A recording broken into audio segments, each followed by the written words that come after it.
პერსონალურ მონაცემთა დაცვის ინსპექტორის აპარატსა და იუსტიციის უმაღლეს სკოლას შორის მემორანდუმი გაფორმდა. შეთანხმება მიზნად ისახავს პერსონალურ მონაცემთა დაცვის საკითხებზე ერთობლივი სასწავლო ღონისძიებების განხორციელებას, სასწავლო პროგრამების შემუშავებას, ასევე შემდგომ განვითარებასა და პოპულარიზაციას.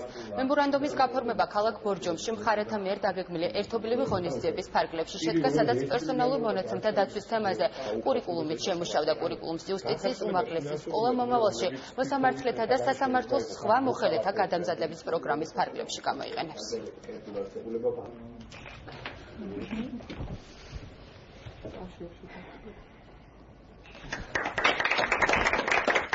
შევთანხმდით ერთობლივი სახის ღონისძიებების ჩატარებაზე, რომელიც ემსახურება სასამართლო კორპუსის მიმართ სხვადასხვა სახის ღონისძიებების ჩატარებას, რომელიც ხელს შეუწყობს ქვეყანაში ერთიანი ევროპული სტანდარტის დამკვიდრებას პერსონალურ მონაცემების დაცვის საკითხებთან დაკავშირებით. მემორანდუმის ფარგლებში გამიზნული არის მნიშვნელოვან თემებზე სასწავლო ტრენინგების განხორციელება, კურიკულუმის შემუშავება, რომლის შემდგომ ინტეგრირება მოხდება მოსამართლეების და სასამართლო სისტემის სხვა თანამშრომელთა გადამზადების პროგრამაში.